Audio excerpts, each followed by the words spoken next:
Pernahkah anda terfikir bahawa wujudnya makhluk asing di dunia ini?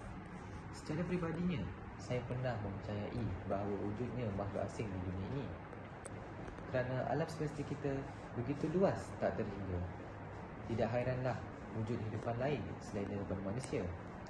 Lebih pelik sekiranya tiada hidupan lain yang tersembunyi di angkasa lepas yang amat besar ini. Tetapi persoalannya, adakah kewujudan makhluk asing ini benar dan dapat dibuktikan kewujudannya serta dipersetujui oleh masyarakat? Assalamualaikum warahmatullahi wabarakatuh dan salam sejahtera. Nama diberi Muhammad Ammar bin Muhammad Zulkifli. Saya telah menjejak langkah ke muka bumi ini sejak 17 tahun yang lepas. Saya menuntut ilmu di SMK 3 Kajang dan masih menambah pengetahuan saya di ketika ini. Buku yang saya ingin menceritakan menjelang 5,000 mengandungi 60 muka surat dan 3 bab yang berkisahkan tentang makhluk asing dan gambaran-gambaran hidup makhluk asing. Bak kata peribahasa Melayu, tak kenal maka tak cinta. Sebelum kita teruskan dengan mendalami intipati daripada cerita ini, marilah kita mengenali dengan lebih dalam penulis pada buku ini. Penulis buku ini, saudara Arif Al-Amin, juga penulis buku Andarid, Bola Api, Planet Biru dan lain-lain, yang juga merupakan salah satu daripada siri menjelajah dunia luar. Setiap bab di dalam buku ini menceritakan 3 kisah yang berbeza-beza. Untuk bab pertama yang bertajuk Menjelang 3,000 menceritakan tentang seorang pemuda yang secara tidak sedar muncul di kawasan yang tidak dikenalinya.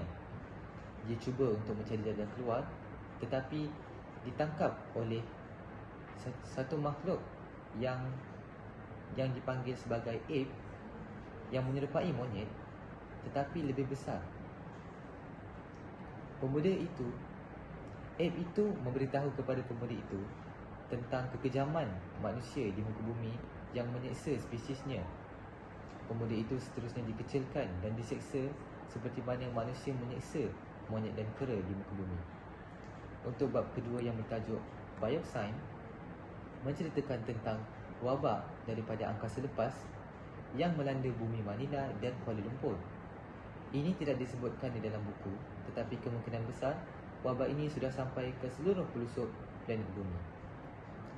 Wabak ini hadir dalam bentuk serangga dan dipanggil sebagai Biosign.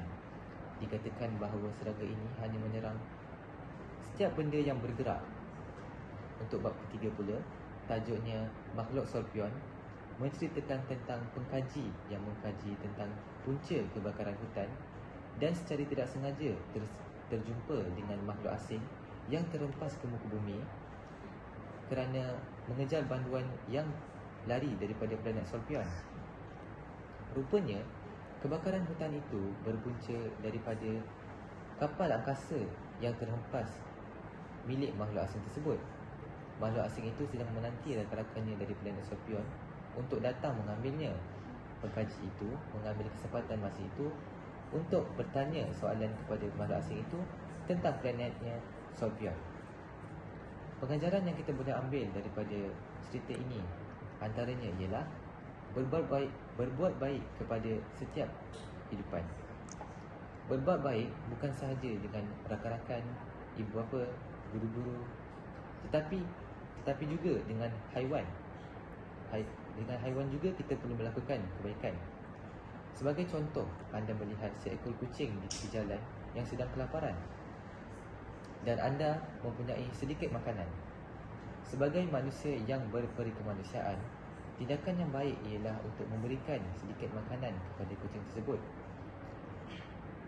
Akhir kata, kita perlulah menjaga kelakuan kita sebagai seorang insan yang berakhlak supaya negara tercinta kekal aman dan sejahtera buat selamanya. Sekian, terima kasih.